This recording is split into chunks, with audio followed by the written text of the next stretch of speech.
Heureuse de vous avoir avec nous dans ce nouveau numéro de Getting Home. Mesdames et messieurs, bonjour et bienvenue. C'est une offre de soulagement pour les différentes familles tchadiennes.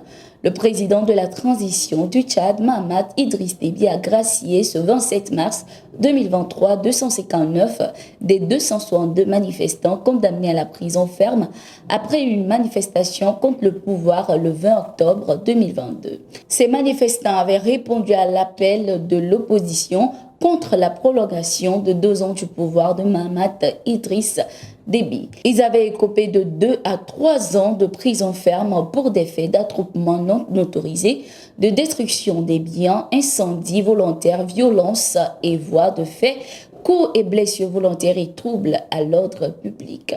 Cette grâce présidentielle, malgré qu'elle ait été bien accueillie, nombreux se posent encore des questions sur le sort des autres condamnés non graciés.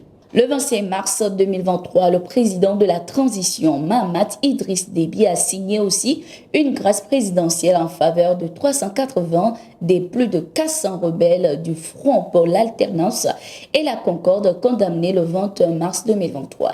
Les rebelles avaient été condamnés à la prison à vie pour actes de terrorisme, atteinte à la sûreté nationale et atteinte à la vie du chef de l'État, l'ex-président Idriss Déby Itno. Alors qu'elle était à son dernier jour de visite au Ghana, la vice-présidente américaine Kamala Harris s'est rendue ce 28 mars 2023 sur le site où les esclaves étaient expédiés vers les Amériques. La seconde personnalité de la Maison-Blanche a bénéficié d'une visite guidée sur le château de Cap Cos, site classé au patrimoine mondial de l'UNESCO, où elle a déclaré « L'honneur qui s'est passé ici doit toujours rester dans les mémoires ».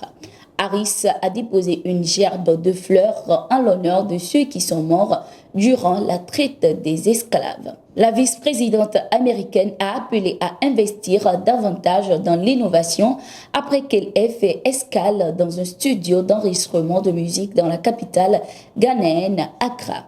Lors d'un banquet d'État avec le président Nana Akufo-Addo, Kamala Harris a fait l'éloge des initiatives visant à encourager les anciens esclaves à rentrer à la maison depuis 2019. L'unique femme de couleur à avoir occupé le poste de la vice-présidence dans l'histoire des États-Unis d'Amérique se rendra en Tanzanie ce 29 mars 2023 avant de rallier la Zambie, dernière étape de sa visite sur le continent africain. En Côte d'Ivoire, à présent, Ange Seri Soka, responsable de l'Union des Ivoiriens vivant en Tunisie, a été convoqué et auditionné ce 27 mars 2023 dans les locaux de la Direction de la surveillance du territoire de la République de Côte d'Ivoire, DST, pour explication. Selon les informations, les autorités policières aimeraient attendre sa version sur la situation des migrants ivoiriens vivant en Tunisie. Ange Seri Soka, rentré à Abidjan avec sa famille, avait tenu une conférence de presse pour dénoncer les exactions sur des Africains subsahariens en Tunisie. La Tunisie est devenue une prison à ciel ouvert aujourd'hui. La question de la carte de séjour bloque tout.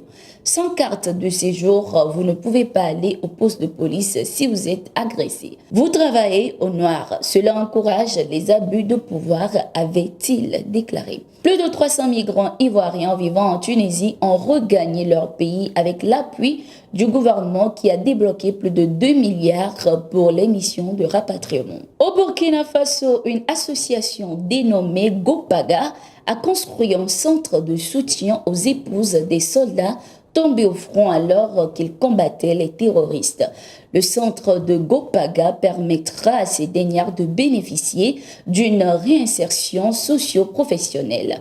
La saponification, la couture, la cuisine et la coiffure, entre autres, sont les métiers qu'offre l'association à ces veuves de militaires pour qu'elles joignent les deux bouts. Malgré leur situation, ces femmes ne comptent pas baisser les bras. Au contraire, elles encouragent les autres femmes qui sont dans le même cas. Elles ne doivent pas baisser les bras, elles doivent se relever et continuer à se battre puisque c'est vrai que le mari est parti, mais il a laissé quelque chose pour nous et pour les enfants. On doit se battre pour s'occuper d'eux, a déclaré l'une des veuves. L'idée, c'est vraiment d'apprendre aux familles à pêcher et non à leur donner du poisson. C'est donc de pérenniser puisqu'on ne va pas seulement former que les veuves, mais aussi les femmes de notre armée, a soutenu Fadima Kambo, présidente de l'association Gopaga. 3 des centres de l'association Gopaga sont déjà fonctionnels et 2 autres seront ouverts dans les prochains mois à l'intérieur du pays. Merci d'être resté avec nous. Nous sommes arrivés à la fin de ce numéro de Gatigo. Nous sommes en continu sur nos différentes plateformes et sur notre site d'information, le www.toafrica.com.